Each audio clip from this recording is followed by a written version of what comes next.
கொழும்பு அழுத்கடையில் உள்ள நீதிமன்றத்தில் கனேமுள்ள சஞ்சீவவை சுட்டுக் கொன்ற வழக்கில் சந்தேக நபரான இசாரா செவ்வந்தி மற்றும் 6 சந்தேக நபர்கள் நேபாளத்தில் 3 இடங்களில் சிறப்பு தொழில்நுட்ப நடவடிக்கையில் கைது செய்யப்பட்டதாக தகவல்கள் வெளியாகி இருக்கின்றது. நேபாள அரசாங்கத்தின் உதவியுடன் பெறப்பட்ட கணனி தரவு பகுப்பாய்வு மற்றும் களத்தில் உள்ள உளவுத்துறை தகவல்களின் அடிப்படையில் இலங்கை குற்றப்புலனாய்வுத்துறை மற்றும் நேபாள காவல்துறையின் தலைமையில் புலனாய்வு பிரிவுகளால் இந்த நடவடிக்கை மேற்கொள்ளப்பட்டதாக காவல்துறை ஊடக பேச்சாளர் தெரிவித்துள்ளார். நேபாளத்தின் காத்மண்டுவில் இருந்து சுமார் 19 கிலோமீட்டர் தொலைவில் உள்ள ஒரு அடுக்குமாடி குடியிருப்பில் தங்கியிருந்த போதுதான் இசாரா செவ்வந்தி கைது செய்யப்பட்டதாக புலனாய்வாளர்கள் தெரிவித்தனர். இது கடந்த சனிக்கிழமை நடத்தப்பட்ட ஒரு சிறப்பு நடவடிக்கையின் போதுதான் இடம்பெற்றிருக்கின்றது. உதவி காவல் கண்காணிப்பாளர் ரொஹான் ஒலுகல மற்றும் குற்றப்புலனாய்வுத்துறையின் அதிகாரி ஒருவர் இந்த நடவடிக்கையில் ஈடுபட்டிருக்கின்றார்கள். இருவரும் கடந்த சனிக்கிழமை நேபாளத்திற்கு பயணம் செய்திருக்கின்றார்கள். அதே நாளில் நேபாள காவல்துறையினருடன் இந்த நடவடிக்கை மேற்கொள்ளப்பட்டதாக தெரிவிக்கப்படுகிறது. இந்த நடவடிக்கை நடந்தபோது இசாரா செவ்வந்தி ஒரு அடுக்குமாடி குடியிருப்பில் தங்கியிருந்திருக்கின்றார். அவர் அடுக்குமாடி குடியிருப்பு வளாகத்திற்கு வெளியே ஒரு இடத்திற்கு அழைத்து செல்லப்பட்டுத்தான் இந்த கைது செய்யப்பட்டிருக்கின்றார். இதற்காக மிகவும் ரகசிய நடவடிக்கை மேற்கொள்ளப்பட்டுள்ளது. ஒரு தொலைபேசி அழைப்பை தொடர்ந்து அவர் வீட்டை விட்டு வெளியே வந்திருக்கின்றார். அந்த அழைப்பும் இந்த ரகசிய நடவடிக்கையின் ஒரு பகுதியாகும். இசாரா செவ்வந்தி கைது செய்யப்பட்ட போது JK பாய் அபார்ட்மெண்டில் இருந்ததாக போலீஸ் விசாரணையில் தெரிவிக்கப்பட்டுள்ளது. இந்த சம்பவத்தின் சிறப்பு என்னவென்றால், செவ்வந்தி கைது செய்யப்பட்ட பிறகு அவர் தங்கியிருந்த வீட்டிற்கும் போலீஸ் குழு சென்றிருக்கின்றது. வேறொரு நாட்டின் குடிமகனாக செவ்வந்தியின் முகத்தை பயன்படுத்தி தயாரிக்கப்பட்ட வெளிநாட்டு பாஸ்போர்ட்டும் வீட்டில் கண்டுபிடிக்கப்பட்டதாக போலீஸ் புலனாய்வாளர்கள் தெரிவித்திருக்கின்றனர்.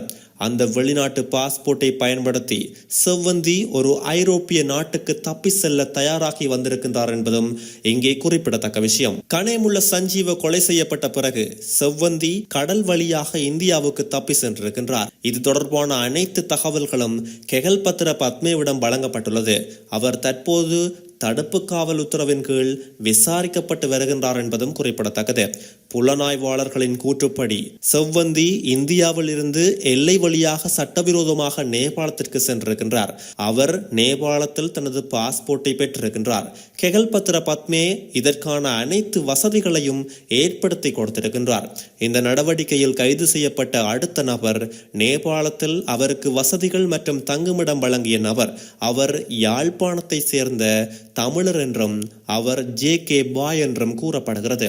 அவர் கைது செய்யப்பட்ட பின்னர் நடத்தப்பட்ட விசாரணையில் பாதாள உலகில் போதைப் பொருள் வர்த்தகத்தில் ஈடுபட்ட 4 இலங்கையர்கள் மற்றும் நேபாளத்தில் சட்டவிரோதமாக தங்கியிருப்பது பற்றிய தகவல்களும் வெளிவந்திருக்கின்றது. அதன்படி 2வது மற்றும் 3வது சோதனைகள் மேற்கொள்ளப்பட்டுள்ளது. இசாரா செவ்வந்தி கைது செய்யப்பட்ட இடத்திலிருந்து சுமார் 12 கிலோமீட்டர் தொலைவில் இந்த சோதனைகள் மேற்கொள்ளப்பட்டிருக்கின்றது. 2 சோதனைகளிலும் கைது செய்யப்பட்டவர்களில் இசாராவை போல தோற்றமளிக்கும் ஒரு பெண் இருந்திருக்கின்றார். அவர் ஒரு சிறப்பு நபர் என்று சொல்லப்படுகிறது. அவரை பற்றி இன்னும் அதிக தகவல்கள் வெளியிடப்படவில்லை. கைது செய்யப்பட்ட மற்ற சந்தேக நபர்களில் யாழ்ப்பாணத்தை சேர்ந்த தமிழர் ஒருவர், மற்ற இருவரும் கம்பஹா மற்றும் கொழும்பு நுகேகொடியை சேர்ந்தவர்கள். இந்த புலனாய்வாளர்கள் இன்னும் நேபாளத்தில் இருக்கின்றார்கள்.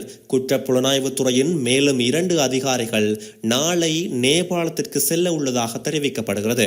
அதன்படி காவலில் உள்ள இந்த 6 சந்தேக நபர்களும் நாட்டுக்கு அழைத்து வரப்பட உள்ளனர். இசாரா செவ்வந்தியும் இந்த குழுவும் இன்று இலங்கை ஏர்லைன்ஸ் விமானம் மூலம் நாட்டிற்கு அழைத்து வரப்படுவார்கள் என்று ஏற்கனவே தெரிவிக்கப்பட்டிருந்தமை குறிப்பிடத்தக்கது.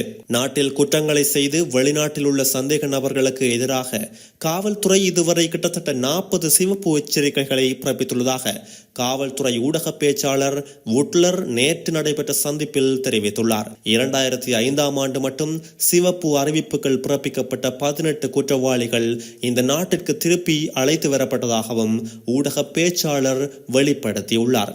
இசாரா செவ்வந்தியை கைது செய்ய 2 நாட்களுக்கு முன்பு ஒரு சிறப்பு காவல் குழு நேபாளத்திற்கு சென்றதாக கூறப்படுகிறது. இசாரா செவ்வந்திக்கும் சிவப்பு அறிவிப்பு பிறப்பிக்கப்பட்டது. மேலும் இந்த நடவடிக்கை மிகவும் ரகசியமான மற்றும் நன்கு திட்டமிடப்பட்ட நடவடிக்கையின் விளைவாகும் என்று காவல்துறை ஊடக பேச்சாளர் கூறியுள்ளார். இலங்கை காவல்துறை, இந்தோனேசிய காவல்துறை மற்றும் இன்டர்போல் ஆகியவை இந்தோனேசியாவின் ஜகார்த்தாவில் மண்டினோ பத்மஸ்ரீ பெரேரா எனப்படும் கெகல்பத்ர பத்மே நிங்கா சம்பத் சில்வா எனப்படும் பானந்துர நிலங்க மற்றும் கமாண்டோ சலிந்தோ எனப்படும் சலிந்த மதுசன் பெரேரோ ஆகியோரை கைது செய்து நாட்டிற்கு அழைத்து வந்துள்ளது. அவர்கள் தற்போது தடுப்பு காவல் உத்தரவின் கீழ் தடுத்து வைக்கப்பட்டு விசாரிக்கப்பட்டு வருகின்றமையும் குறிப்பிடத்தக்கது.